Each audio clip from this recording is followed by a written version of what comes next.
हम कहते हैं नमस्ते आंटी जी। नमस्ते।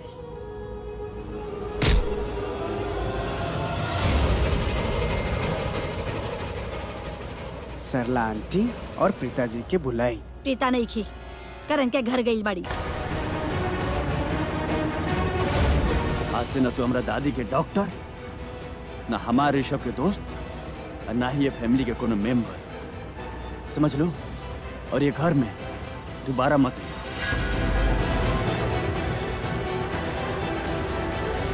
तहारा वजह से हमारा भाई की जिंदगी खराब हो गई। तहारा वजह से हमारा डैड के ही हालत भइल बा।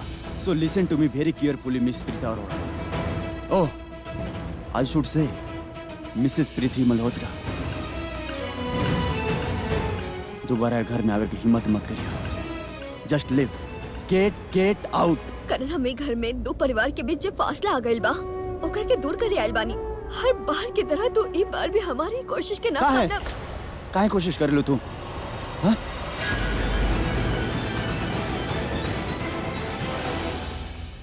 तो काहे बीच में आवत बा तू? अगर बीच में आवे के ही बाता, तू परिवार के जोड़ी के साधन बना, तोड़े के ना। ओ जस्ट शट अप यार, जस्ट शट अप।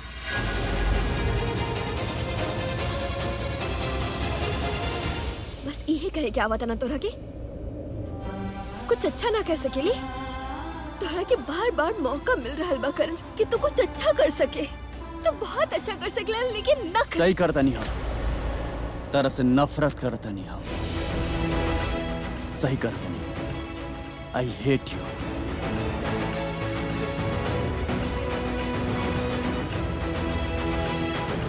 पर कौन तरीका के लेके बढ़ू तू? हाँ, धक्का देके निकल रनिन था के घर से, फिर से वापस आ गई दोबारा। हाँ, कौन टाइप के लेके हुआ तू? जैसे ने एक बेटी हो खेले, एक दोस्त हो खेला, एक अपना हो खेला। उनका के कितना भी गुस्सा करला, झगड़ा करला उनके साथ, उनका के धुतकार दा, लेकिन वापस तेरे पास ही आ जावेले। काहे कि वो तोहरा से प्यार करेले। अरे बस करा इमोशनल ड्रामा, जा यहाँ से, जस्ट लीव।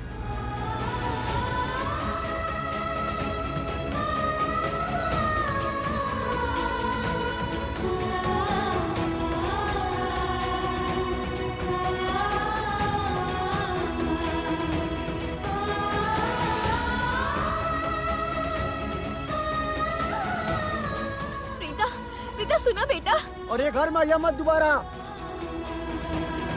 करण, तोरा के का हो गइल बा? तू काहे ऐसे सुना रहल बा लोग के?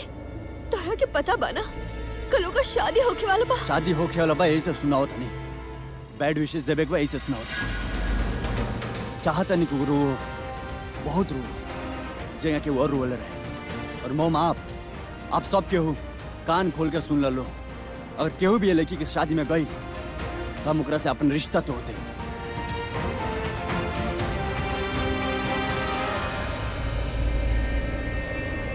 और हाँ, आपकी बार जब हम कहा था नहीं ना, वो हम करके दिखाएं। I mean it.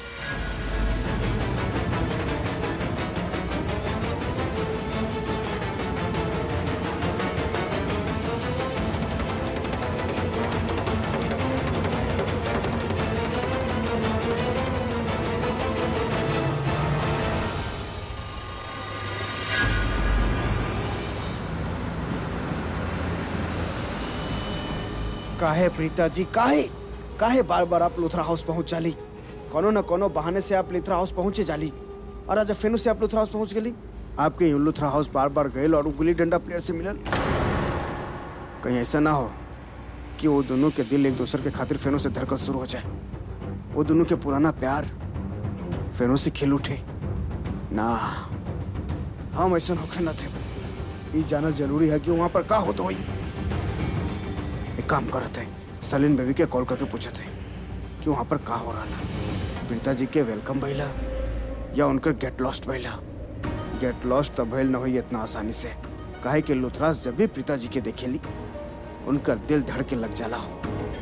Let me call Sherlyn baby.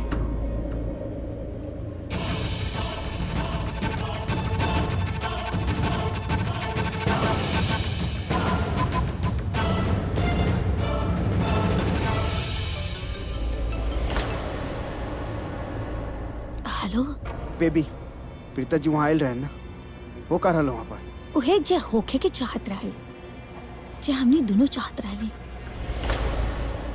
देखो बात के गोल गोल मत घुमाबो, हमके चक्कर आला, साफ साफ बताओ वहाँ पर का हो रहा।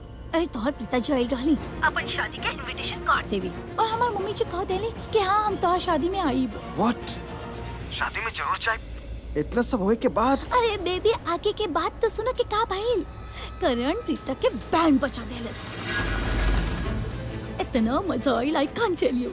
और तोर वो तो पूरा घर में ये भी अनाउंस कर देली बिया कि अगर प्रीता की शादी में केहू भी गई और प्रीता से केहू भी कोनो भी रिश्ता रखी तो हमरा से रिश्ता तोड़ दी। ओकर इतना इंसल्ट कैलस कि बेचारी फूट फूट के रो के यहाँ से चल गई। या फिर ई कहा कि ओकरा के निकाल देहल गई। और तो और करण ये भी कह देलस कि दोबारा ही लूथरा हाउस में लौट के मत आइहा। I can't tell you, just such a good scene. का बोल रहा लो तू बेबी? बेबी तू तो दिल खुश कर दे लू। मतलब इंस्टॉलमेंट में ही सही पिताजी के खातिर लुथरा हाउस का दरवाजा बंद हो गई। अरे वहाँ के दरवाजा पिताजी के खातिर बंद हुई, तब भी उनका दिल के दरवाजा हमरा खातिर भी खुलल रही। कुछ ज्यादा ही प्यार आ रहा है बाबू प्रीता पे। ना बेबी, हमार कहे के मतलब है अगर पिताजी हमार दिल में रही तबे नो करण के दिल से बाहर जाए ना, और लुथरा हाउस से भी। और अगर वो लुथरा हाउस से बाहर रही तबे तू सेफ रहबू। तो हम जे भी कर ले वो सब तोहरे खातिर तक कर ला। अच्छा सुनो, हमके ना तुझसे बहुत ही इम्पोर्टेंट बात करेगी बा। देखो काम करा, हमके आज रात के हमार मम्मी के घर पे मिला, ठीक बा? बेबी का बात करके बताओ, हम सुन रहे। अरे अभी ना बता सके नहीं, फेस टू फेस मिलके बताई। बहुत मजा आई, ठीक बा? आज रात के तू हमके हमार मम्मी के घर पे मिला। Done, bye, love you, bye bye. Fantastic. एका कहल जाला बुलंद किस्मत। हमार तो दोनों हाथ में लड्डू है, एक शादी के लड्डू और एक प्यार के लड्डू। आज रात के सलीम बेबी हमार बाह में हुई और कल रात प्रीता जी। शादी के बाद किस्मत होता हमला जैसे।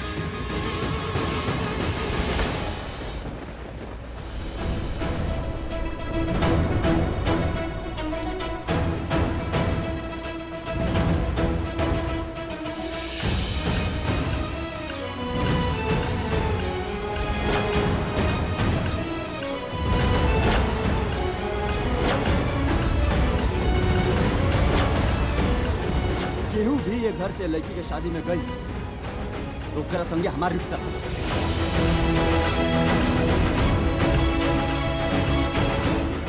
हम बतावे चाहता नहीं कि कल हमारी शादी में आप सब जरूर आए।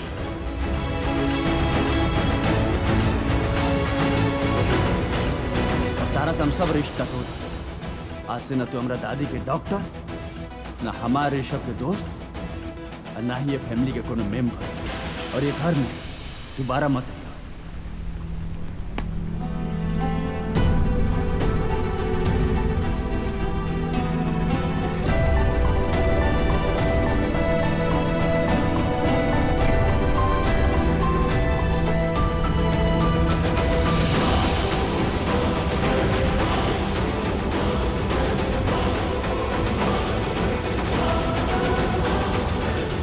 करण लूथरा, द फेमस क्रिकेटर करण लूथरा का रहे और का से का हो गई।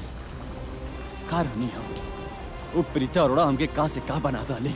I mean, आज तक हम कोनो लड़की के इंसल्ट ना कईनी, कोनो लड़की से बदतमीजी से बात ना कईनी, लेकिन वो प्रीता अरोड़ा हमके ई त सिखा डाली के केंगे एगो लड़की के हाथ पकड़ के धक्का मार के घर से निकाल डाली।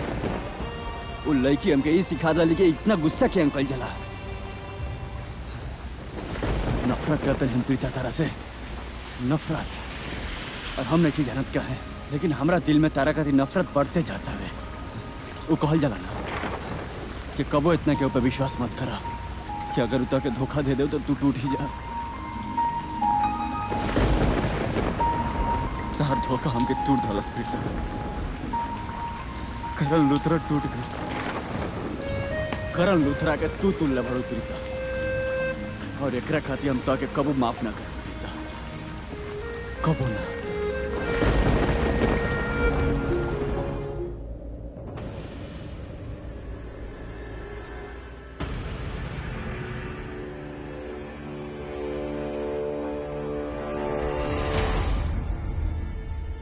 प्रीता, कहाँ गल रहू? हम तहार शादी में जरूर आए, सबके साथ लेके आए, तोहरा के आशीर्वाद देवी। हम पूछा तनी कहाँ गल रहू?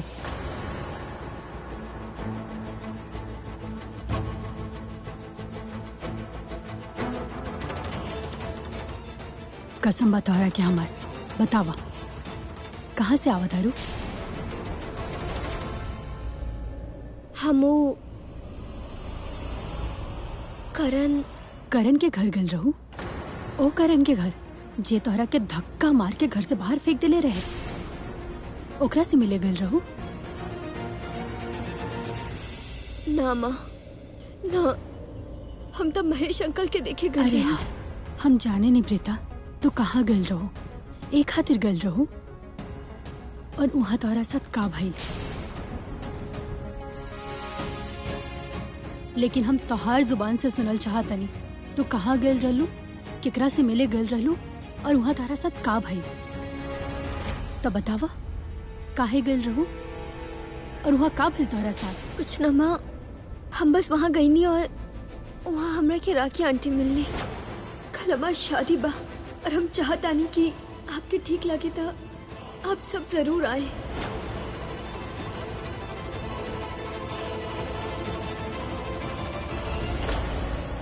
लेकिन माँ, अगर वो लोग हमार शादी में ना आवत हैं तो कौन बात ना, इतना तो हम समझते हैं कि आजकल सब अपन जिंदगी में कितना बिजी रहेले। तो अगर वहाँ से केहू ना भी आवेले तो हमनी के बुरा ना लगे के चाहे। हमनी के बुरा लागी भी ना, लेकिन तोहरा बुरा लागी। पैदा कैले ही तोहरा के हम तोहरा चेहरा देख के समझ जानी कि तोहरा के कौन सा चीज बुरा लागेला। बता सकेनी कि तोहरा के कितना दर्द होता और तोहरा के कितना बुरा लागी कि ओ परिवार से कोई तोहार शादी में ना आए। अगर तू कितना बेइज्जती कैलस ना तोहारो लोग, फिर भी बार बार तो घर में जाता रो। हाँ, और तू चाहे लो कि वो लोग तोहार शादी में आए? ना माँ, ऐसा कोनो बात नहीं की। एक्चुअली हमरा के आपसे कुछ बात करे के बा। हम दिल खोल के आपके कुछ बतावे के चाहता नहीं। हमारे दिल और दिमाग में का चल रहा बा।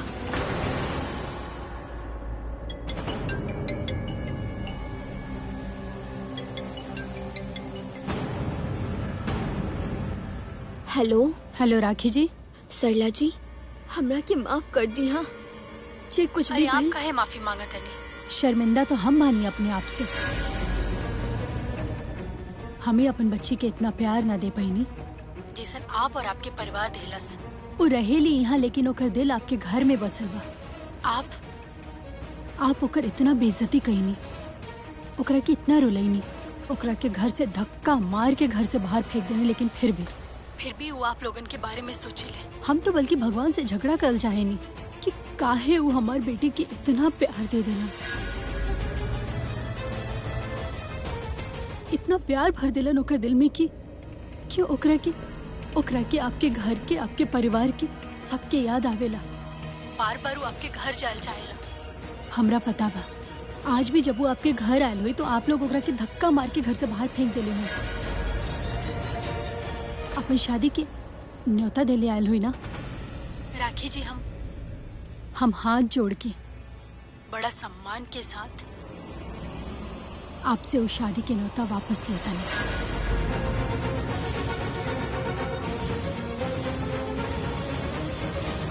हम आपसे विनती करता नहीं कि आप हमार बेटी के शादी में बिल्कुल मत आइए।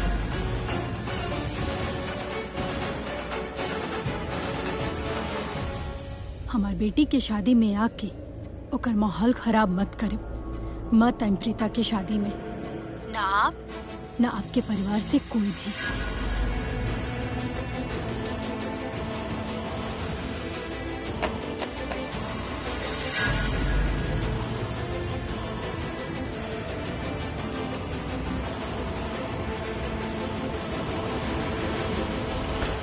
महेश जी, लागत बा प्रीता और हमनी के बीच में जे रिश्ता के आखिरी डोर रहे वो भी आज कट गई। ये रिश्ता हमेशा हमेशा खातिर खत्म हो गई, खत्म हो गई।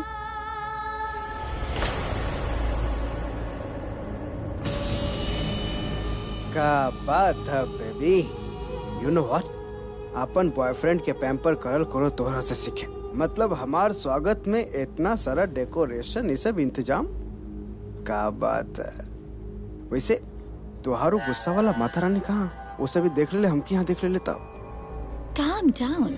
जे दिन हम महेश लुथरा के एक्सीडेंट करवले रहनी ना, वही दिन मम्मी फॉरेन ट्रिप पे चल गई। का बात कर रहा? एक मतलब कबाब से हड्डी निकल चुकला। एक मतलब इहो भइल कि अब कबाब खाए से क्यों न रोक सकेला। हाँ बेबी, आज हम दोनों की रात पा कितना दिनन के बाद हमारे सर मिल रहा बानी ना। हाँ।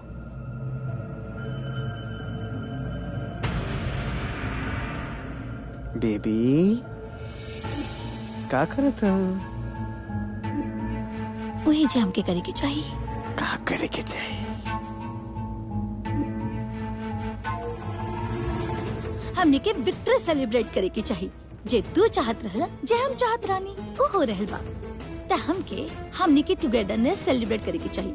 हमने के जीत सेलिब्रेट करे के चाहिए।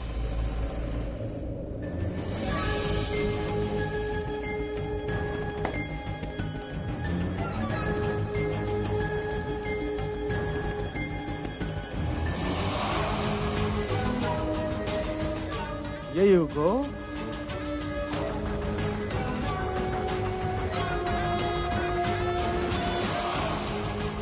Cheers.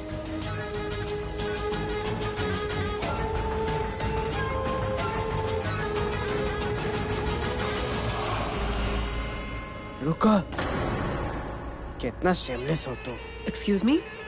बेबी हमार मतलब है तोहार शादी हो चुकल है।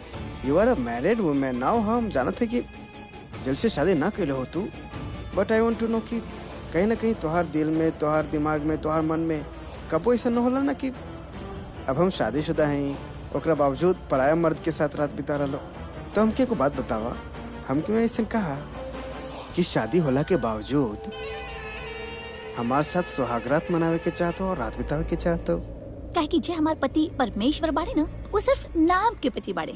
मतलब इतना खूबसूरत बीवी होखे के बावजूद भी या तो वो लैपटॉप के सामने बैठल रहेले, या कान पे फोन लगा के यहाँ वहाँ घूमत रहेले, या फिर सिर्फ बिजनेस की बात करत रहेले। एक तो दो ही कारण हो सकेले ना, या तो वो हमें इंटरेस्टेड नहीं थे, या तो फिर वो अपन काम में कुछ ज्यादा ही इंटरेस्टेड बाड़े। आई केयर इट डैम। हम थोड़े मरे जा रहल बानी ओकरा के साथ सुहागरात मनावे खातिर। हाँ, वो जब ऑफिस से घर आवेले ना, तब हम सोच आई अगर हम जागत भी रहे नी तो भी सुते के एक्टिंग करे नी। बेबी यू नो व्हाट, हम सिर्फ तोहरा से प्यार करे नी। हम तो हर बच्चा के माँ बने वाला बाड़ी। ऋषभ लुथरा से शादी तो हम सिर्फ सुहाग के खातिर कैले रहनी। रात तो हमके तोहरे साथ बितावे के बा। You know what baby, I love you too. तोहारी जे प्यार है ना हमरा खातिर, और तोहारी जे लॉयल्टी ना हमरा खातिर, खींचेला हमरा के तोरा तरफ। बेबी यू नो व्हाट, आज हम बहुत खुश हैं। सब कुछ कितना अच्छा हो रहा है। पर यू नो व्हाट, हम डर गए रही प्रीता जी के मिलन फेरो से लुथराज के साथ हो जाई। पर ऐसा ना भाई, जाऊन तरह लुथराज प्रीता जी के फेनो से धक्का मार के घर से बाहर निकालस, मजा ही आ गई। Now I am damn sure कि वो दोनों भाई ऋषभ और करण प्रीता जी से नफरत करते रहे। नफरत के सिलसिला चलाती रही, और फेनु ना चाहत भी प्रीता जी अपन दोनों आशिकी के भूल जाई, और फेनु दिल से एक ही इंसान के रखी, पृथ्वी मल्होत्रा के। कुछ ज्यादा ही प्रीता के खातिर प्यार ना टपक रहा बा। आर्टिफिशियल प्यार टपक रहा। तो भूल गई लू हम जो तोके बोले रहली कि हम जे भी कर रहा तोरा खातिर कर रहे है ना। अच्छा हाँ। अच्छा ये सब छोड़ा, तो हमके बतावा कि तोके कुछ इम्पोर्टेंट बात करे करे ना। वो इम्पोर्टेंट बात का है? तो कल प्रीता से शादी कर रहा बाड़ा ना? ऑफ कोर्स कर रहा है। तोड़ दी शादी। व्हाट? हमारा मतलब शादी का तोड़ती? काहे कि हम कहत बानी हम न चाहत बानी कि तू प्रीता से शादी करा। हम चाहत बानी कि वो अकेला बैठ के अब ना तो वो लूथरा ब्रदर्स ओकरा के साथ रही हैं और ना ही तू रहबा जिंदगी भर सड़त रही हूँ अकेले। अरे यार पर ऐसे कैसे? कहे कि हम कहनी कि तू प्रीता से शादी न करवा।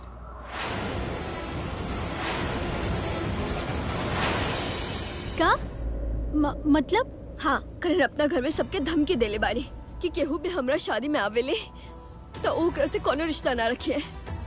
अब तू ही बतावा, इतना बड़ा बात हम माँ के कैसे बता दी? उनका की कितना बुरा लगती। सृष्टि हमरा के करण बिल्कुल अच्छा ना लगिला। दी करण सर इतना भी बुरा नहीं खन दी। वो तो सिचुएशन ऐसा हो गई, मिसअंडरस्टैंडिंग हो गई, एक खातिर सब। तू ओकर वकालत करल बंद करबा। याद है ना माँ का कहले है शादी पर ध्यान दा। तो अब हम वही करब जब माँ कहले है हम अपन शादी पे ध्यान देब। ठीक बा, इस शादी पे ध्यान दो। जे माँ कहली उहे करा। वो बागड़ बिल्ला के साथ शादी के सपने देखा। ठीक बा, एक तो तू चुप करा पहले और हमरा के बतावा कि ई कैसन बा। हमरा के नहीं के पता। ई ड्रेसेस में से हमरा के एक भी ड्रेस अच्छा नहीं लगा। ई ड्रेस बेकार बा, जैसे ई शादी बेकार बा। और ई शादी वो इंसान से होखल जाता जे इंसान बा भी या ना पता ना केहू भी एंगल से वो आपके लायक नहीं खेदी। एक तो हमनी के लाइफ में इतना सब कुछ होता, इतना बुरा बुरा चीज होता, और ऊपर से ही शादी खातिर ही टाइम सही नहीं खेती। हमरा खातिर तो भागड़ बिल्ला ही सही नहीं खे। एक नंबर के बदमाश इंसान बा। हम बताओ तनी, अगर आप बोले ना तो हम खुद सोची कुछ करी कि शादी कैसे टाल जा सकेला। अगर आप कहे ना तो हम एक परमानेंट इलाज निकालब कि शादी परमानेंट कैसे रोकल जा सकेला। हम सोच सकी नहीं बारे में। बतावा हमरा के सोची या ना सोची, अभी बतावा। करण भी यही कहते रहे कि शादी कैंसिल कर दा, और अब तू भी यही बोलत बाड़ू। हाँ। अब हमरा के अच्छा से पता बा कि हमरा के का करे के बा। हमारी इरादा और पक्का हो गई बा। शादी कैंसिल करी की ना, ई शादी करे के। करण के होखेला हमरा के बतावे वाला कि ई शादी मत करा, और ओकर फैमिली के साथ हमार जो रिश्ता बाना वो हम खुद बनेले हई अपन बल बूता पर। ओकर परिवार के दिल में जे हमारा खातिर जगह बाना हम खुद कमैले हई। ओकर कोनो हाथ ना बा ओकरा में जो अपन हक जमावेले। ओ के होखेला ई बोले वाला कि हमार शादी में के आई और के ना आई? ना के बा हमार बॉस बा ना हमार दोस्त बा ना बा, अब वो हमार दोस्त भी ना बा। तक के होखेला ई बोले वाला कि हमार शादी में ओकर घर से कोनो ना आई? के होखेला अपन हक जतावे वाला?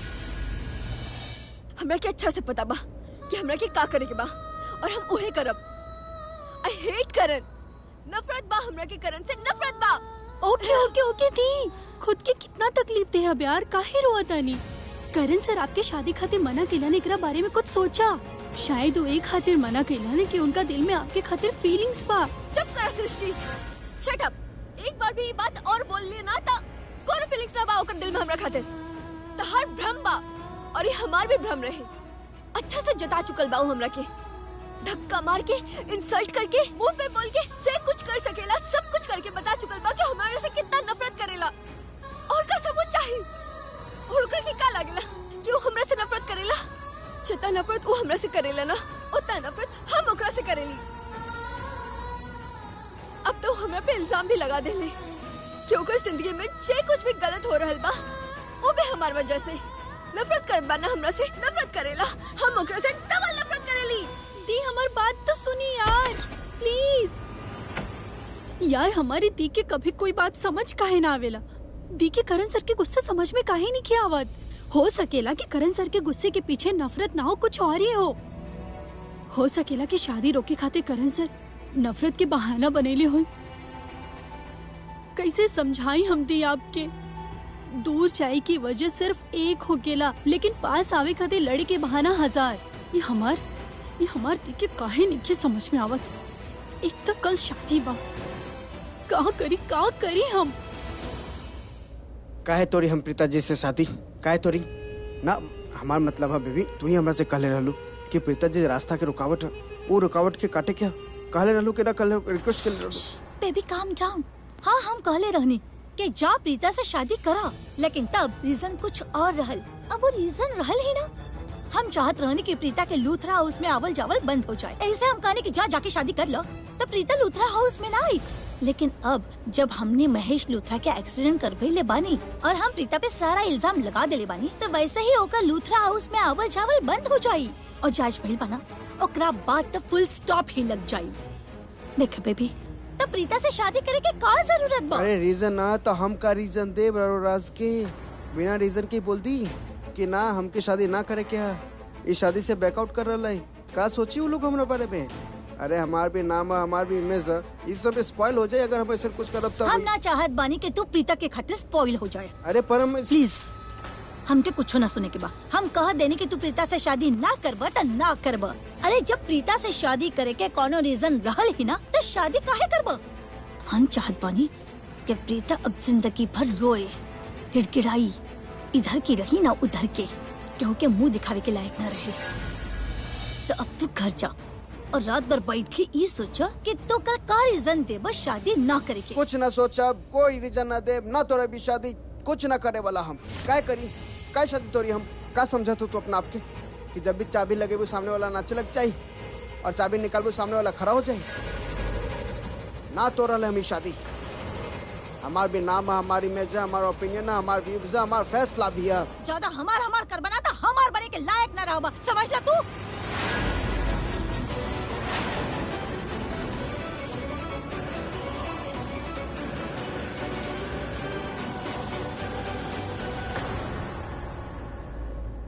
बेबी समझे की कोशिश करो। हम चाहत पाने कि तू सिर्फ हमार बन के रहा, सिर्फ हमार। हम आज तक ऋषभ के हमके टच करे ना देले बानी। हम चाहत बानी कि तू हर रात यहाँ पे आके हमारा इंतजार करा और हम तो उसे हर रोज मिले ना आ सके नहीं, लेकिन ये सोच के सुकून मिली कि तू हमारा इंतजार कर रहा बाड़ा। बेबी प्यार के दूसरा नाम इंतजार पा। अरे एक करण, प्रीता और ऋषभ इस सप्ताह हमने के बदला के नाम बा। हमने उनका के यूज कर रहा बानी हमने के बदला लेवे खातिर। शादी हम ऋषभ लूथरा से कैली बानी, लेकिन हनीमून तो तोहरा साथे मनाइब ना।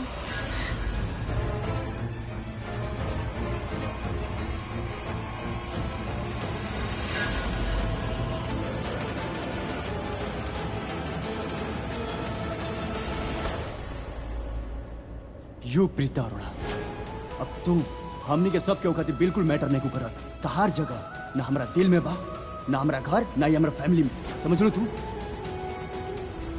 हमरा भाई के जिंदगी खराब कर दलो। हमरा डैड के साथ इतना कुछ हो गई, ओकरा बाद भी तू अपने आप के डिफेंड करते हो, अपने आप के डिफेंड करते हो कि तू सही बड़ू हम गलत बनी ना। प्रीता अरोड़ा, जौन कुछ भी गलत भइल भाई घर में तहारा वजह से भइल बा।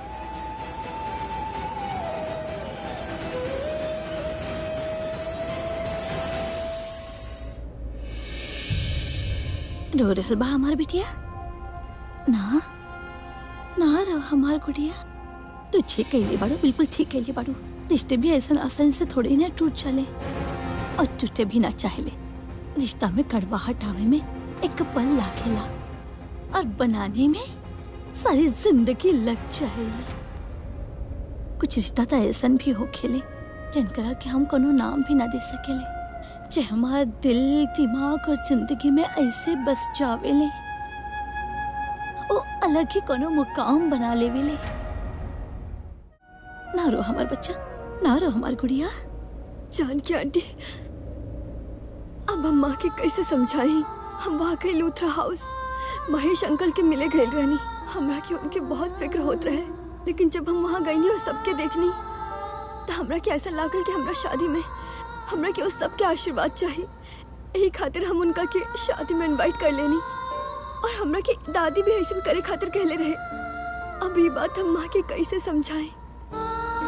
माँ भी अपने जगह सही बाड़ी और हम तो सिर्फ, और वहाँ पे करण हमरा के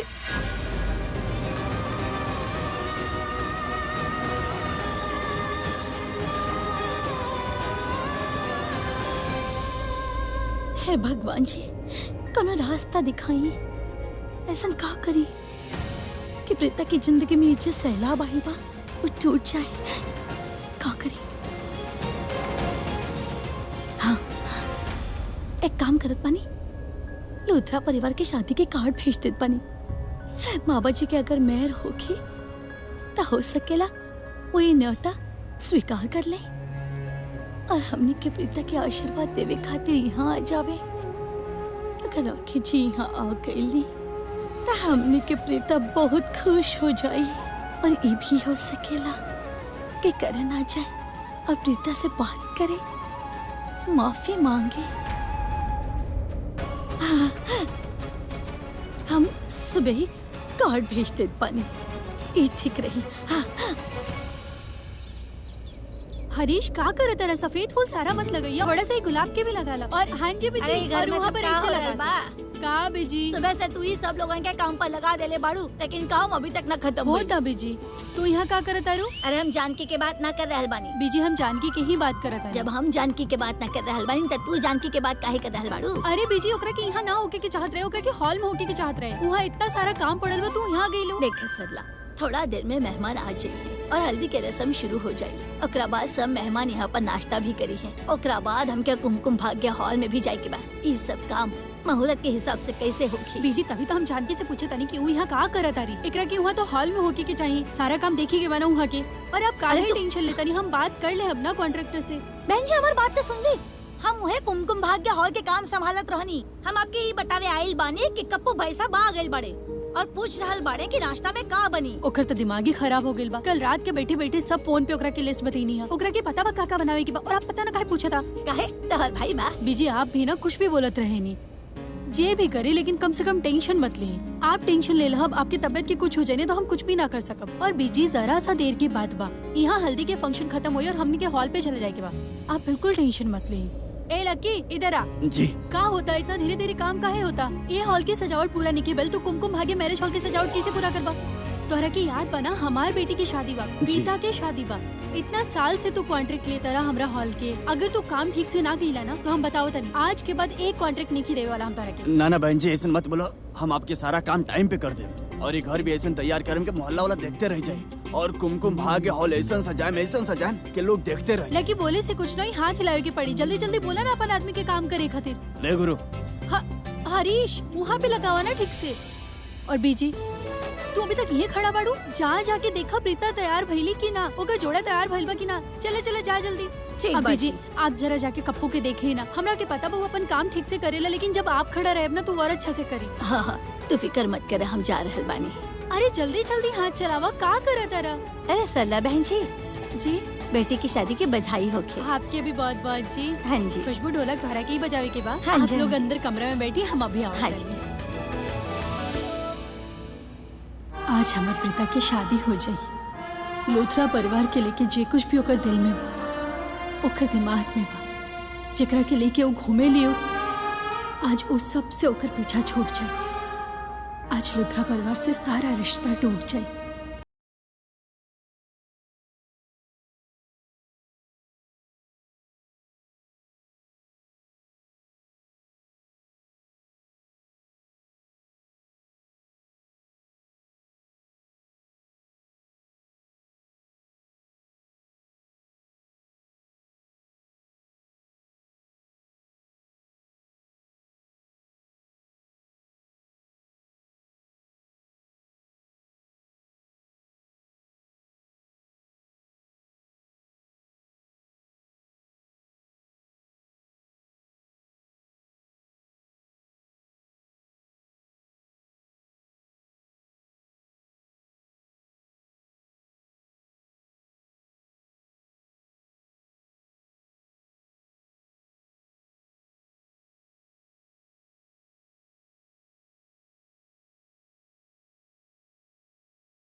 प्रीता देख क्या बात बा, आता हल्दी लगावत ही चमके लगनी। देख देखा इनका फेस कितना ग्लो कर रहा बा। फेस तो ग्लो करी ही ना, आफ्टर ऑल इनकर शादी जे होता। अरे ये तो कुछ भी ना, एक बार हल्दी के रंग चढ़ जाएगा, फिर देखिए इनका चेहरा कितना निखर जाए।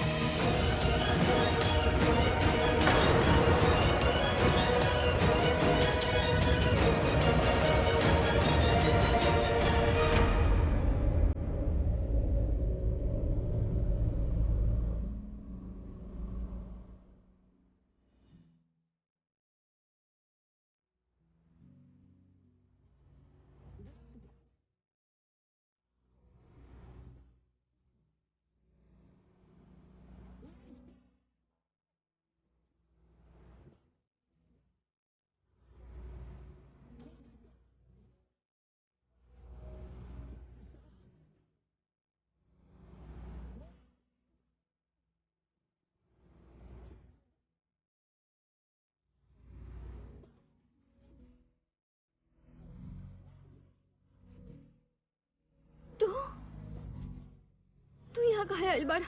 हल्दी बना था।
हमसे भागे की कोशिश मत करा, तो यहीं ना भाग सके लोग।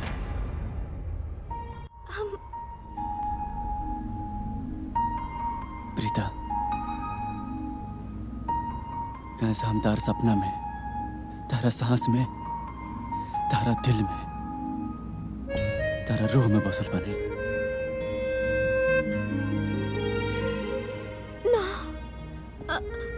आज हमारी शादी बा, हमारी शादी हो रहा बा। ना, तू ये शादी नहीं को कर सकत, और यह तो कहे हमारी बनी कि तू सिर्फ हमारा हो। तू ये शादी नहीं को कर सकत, तू ये शादी ना होके देखो, मत कर ये शादी। ऐसा ना हो सकेला, हमार हल्दी हो चुकल बा। कहाँ से तारा सांस पर, तारा जिस्म पर, तारा रूह पर हमरा प्यार के रंग चोट चुकल बा प्रीता, और हमरा प्यार के रंग के आगे ये हल्दी के रंग तो बहुत फीका बा। तू चाहे जितना भी डिनाई कर रहा, पर तू अच्छा तरह से जानता रहो हम जो कहा तनु सही बा।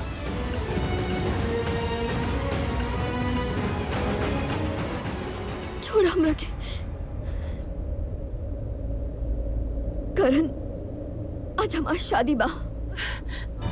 तू समझत काहे नहीं? समझे के ताके बा प्रीता, समझे के ताके बा। तू चाहे कोनो भी आदमी से शादी कर ला, लेकिन ये बात तू अच्छी तरह से जानता रहो कि तू सिर्फ हमार हो, सिर्फ हमार। हमने प्यार में डूब गई, हमरा प्यार में रंग गई लो। तहार दिल तमके कभाई के चुन लेला बा। तारा दिल में हमरा खातिर इतना प्यार बा कि और खातिर कोनो जगह ही नहीं है। हमार इमोशंस तहार इमोशंस, और जितना हम तहार नहीं की ना, ओकरा से कहीं ज्यादा तू हमार हो चुकल बड़ो। तू केहू और के होइए न खो सकत, तो सिर्फ हमार हो प्रीता, सिर्फ हमार। ना, अब बहुत देर हो चुकल बा, अब कुछ ना हो सकेले। और प्लीज ये सब कुछ मत कहा। आज हमारी शादी बा, चल जा यहाँ से, चल जा।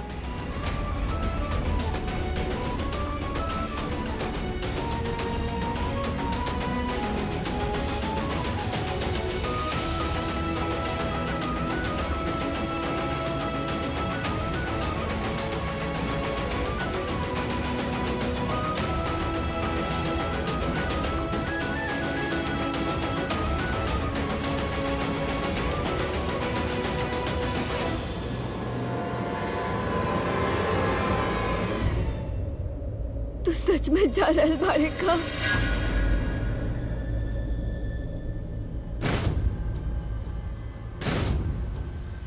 दी का भइल? के बा उहाँ?